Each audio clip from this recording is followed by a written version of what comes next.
အားလုံးပဲမင်္ဂလာပါရှင်အခုပြသပြီးတဲ့သင်ခန်းစာလေးကမင်ကဘာကိုပြပြချင်တာလဲဆိုရင် Excel နဲ့ပတ်သက်ပြီးတော့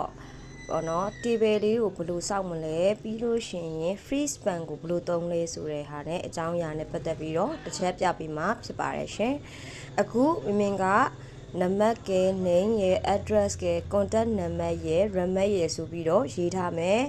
ပြီးရင်အဲ့မှာပေါ့နော်ကိုကနာမည်ထည့်မယ် address ထည့်မယ် contact number ထည့်မယ်ပေါ့နော်ပြီးရင်နံပါတ်ကိုနံပါ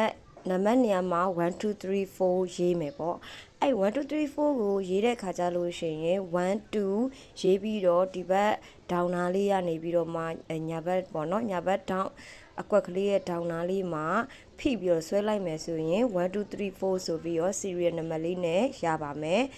ပြီးရင်နောက်တစ်ခုကဘာကိုပြောချင်တာလဲဆိုရင်1 2လို့ရေးပြီးတော့မှရမှာเนาะ1ကြီးပဲဆိုပြီးဆွဲချလိုက်ရင်1ကြီးပဲဖြစ်သွားလိမ့်မယ်1 2ဆိုပြီးဆွဲချလိုက်မှ3 4 5တွေကအော်တိုတက်လာမှာဖြစ်မယ်ပြီးရင်နောက်တစ်ခုကကြတော့ table ဆွဲမယ်ပေါ့เนาะ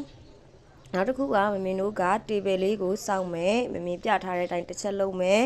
ပြီးရင်အဲ့ table ကိုခေါင်းစဉ်လေးကိုဘိုးတင်မယ်ပြီးတော့အဲ့ခေါင်းစဉ်လေးကိုကာလာချေမယ်အဲ့အဆင့်ပြီးသွားရင်မင်းကဘာကိုထပ်ပြောပြပေးမှလဲဆိုလို့ရှိရင်ကိုကဒီခေါင်းစဉ်လေးပဲပေါ့နော်ကိုကဇရားတွေအရှိ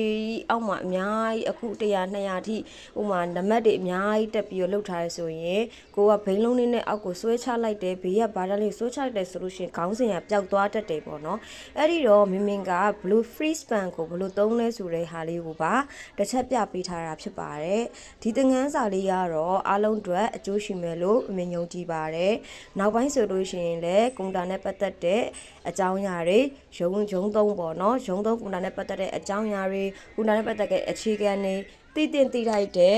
basic အကြောင်းအရာလေးတွေကိုမင်းကထပ်ပြီးတော့ sharing လုပ်ပေးသွားဖို့ရှိပါတယ်ရှင်အသေးစိတ်ကို